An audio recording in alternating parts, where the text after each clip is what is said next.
हमारे भारत में 3 प्रकार के प्रणाम होते हैं। एक नमस्ते, हाथ जोड़ के किसी को भी आप नमस्ते कर सकते हो, लेकिन माँ बाप को आप नमस्ते नहीं कर सकते। माँ बाप को तो सर झुका के ही प्रणाम करना पड़ेगा। एक होता है नमस्ते, एक होता है सर झुका के और हाथ जोड़ के नमस्ते। और नमस्ते कहा, नमस्ते, नमस्ते के क्या मानी है भाई साहब, आप बोल सकते हैं? नहीं पता क्या मानी है? माइक्रोफोन ऑन कीजिए जरा भाई साहब का। नमस्ते मतलब मैं सर झुका के मैं आपको नमन करता हूँ। हाँ, सर झुका के आप मुझे नमन करता हूँ। नमन करता हूँ, सर झुका के। सर झुका के मुझे नमन करना शिर्क है, हराम है, प्रोहिबिटेड है। आप मेरे सामने भी सर नहीं झुका सकते, चाहे आप मुझसे मोहब्बत करते हैं, चाहे आप मेरी इज्जत करते हैं, फिर भी आप मेरे सामने सर नहीं झुका सकते। सर झुकाना चाहिए तो सिर्फ खुदा के सामने, अल्लाह के सामने, और मैं खुदा नहीं हूं। आप जानते हैं, आप मेरी इज्जत कर सकते हैं, मेरी बात जो मैं कहता हूं उसके ऊपर अमल कर सकते हैं, लेकिन आप मेरे सामने सर नहीं झुका सकते। इसीलिए मैं जवाब में आपको कहूंगा अस्सलाम वालेकुम, आप पे सलामती हो, आप पे सलामती हो। आप समझे ना? मैं आपके सामने झुक नहीं सकता हूं। ये सिर झुकेगा तो सिर्फ अल्लाह के सामने, सिर्फ खुदा के सामने। का प्रोग्राम बहुत बार टीवी पे देखा था। मेरा नाम गोविंद तिवारी है, मैं कॉलेज में प्रोफेसर हूँ।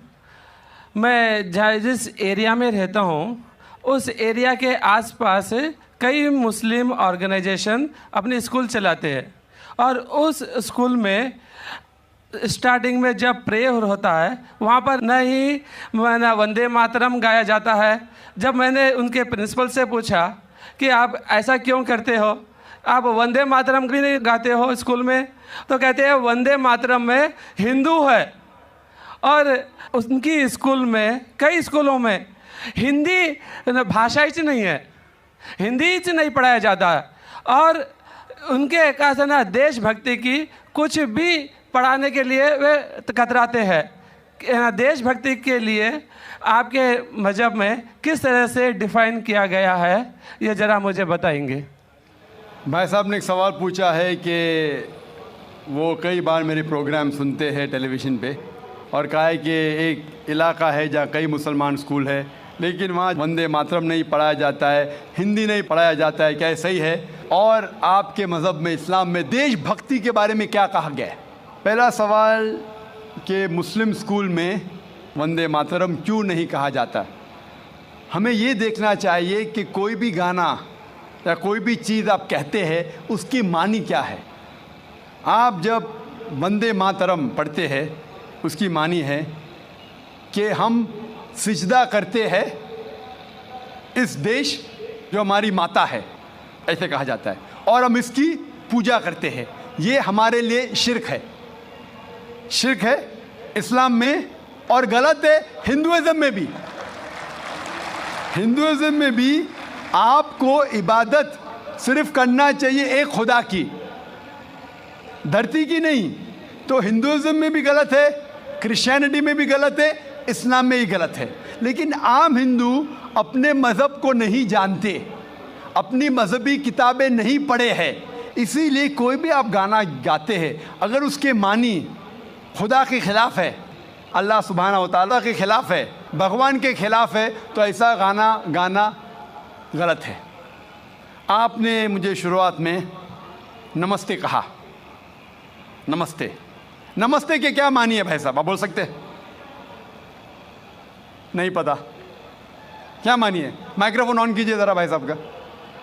नमस्ते मतलब मैं सर झुका के मैं आपको नमन करता हूँ। हाँ, सर झुका के आप मुझे नमन करता हूँ, नमन करता हूँ, सर झुका के। सर झुका के मुझे नमन करना शिर्क है, हराम है, प्रोहिबिटेड है। आप मेरे सामने भी सर नहीं झुका सकते, चाहे आप मुझसे मोहब्बत करते हैं, चाहे आप मेरी इज्जत करते हैं, फिर भी आप मेरे सामने सर नहीं झुका सकते। सर झुकाना चाहिए तो सिर्फ खुदा के सामने, अल्लाह के सामने, और मैं खुदा नहीं हूं।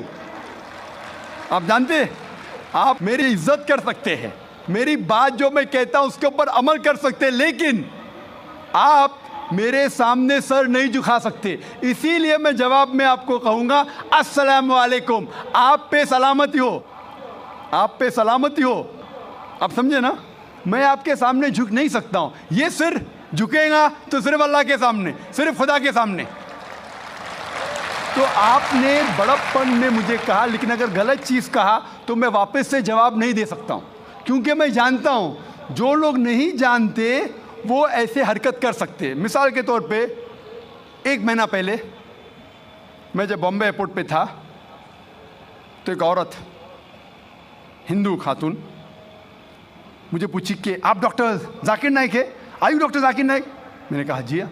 ओ, मैं आपका रोज़ प्रोग्राम देखती हूँ, मैं दुबई से 25 साल के बाद बम्बई में आ रही हूँ, 25 साल के बाद हिंदुस्तान में आ रही हूँ। उसके सिर पे टीका था, हिंदू औरत थी। बोलती मैं आपके प्रोग्राम देखती हूँ और बहुत अल्हम्दुलिल्लाह तारीफ़ करने लगी। सारी तारीफ़ अल्लाह की है, मैं कुछ भी नहीं हूँ। और फिर कहने लगी कि मैं तुम्हारे पैर छूना चाहती हूँ। मैंने कहा कि ये गलत है, शिर्क है। तो बोले क्यों? वही जवाब मैंने दिया, आप जो भी कहो मैं आपकी बात मानूंगी। तो मैंने कहा आप कुरान मजीद पढ़िए, कुरान मजीद पढ़िए और इसके ऊपर अमल कीजिए। और मैंने तकरीर दी है similarities between Islam and Hinduism, इस्लाम और हिंदुइज्म में यकसानियत।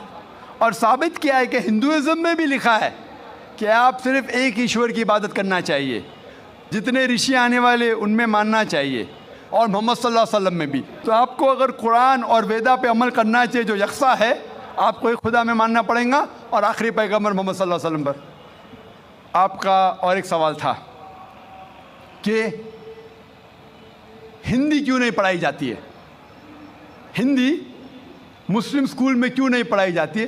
कुछ स्कूल में हो सकता है, लेकिन मेरे हिसाब से अक्सर स्कूल में हिंदुस्तान में हिंदी पढ़ाई जाती। जो स्कूल मैंने कायम किया हूँ, इस्लामिक इंटरनेशनल स्कूल, उसमें भी हिंदी पढ़ाई जाती है।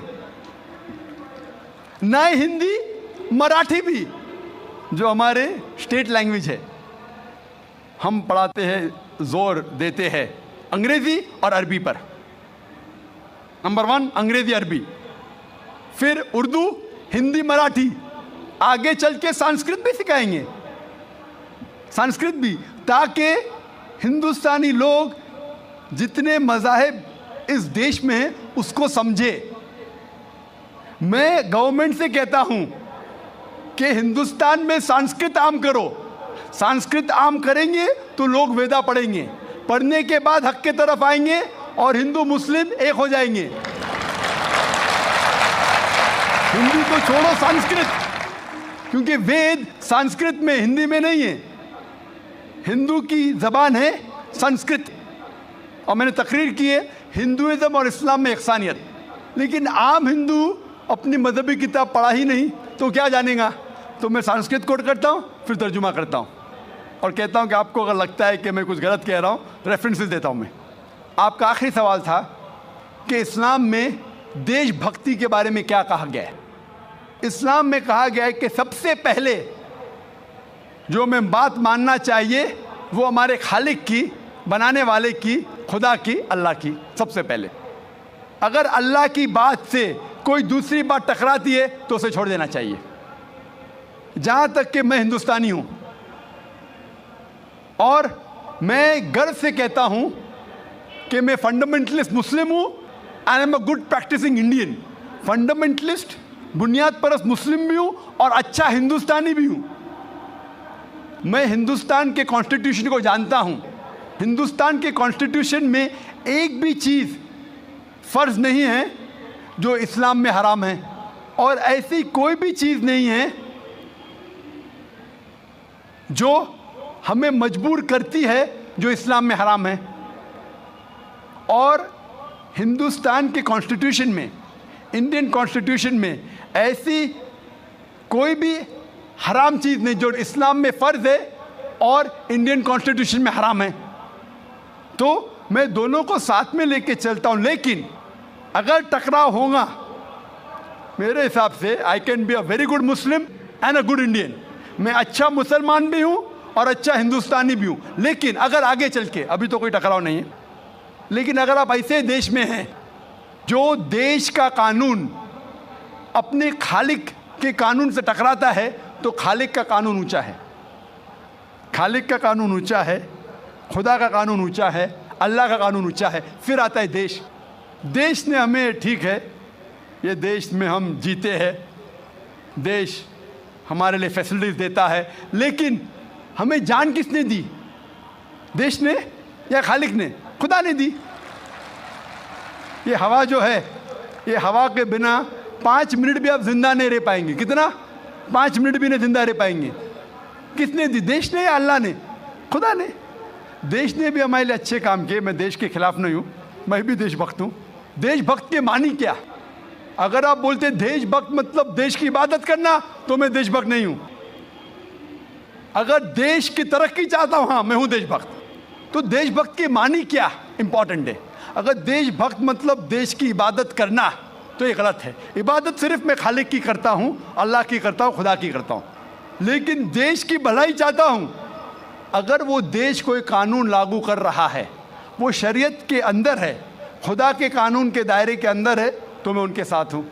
कई चीज़ें इस्लाम में मुबाह है, ऑप्शनल है, और अगर देश उसे कहता है कि करो, तो मैं करूँगा।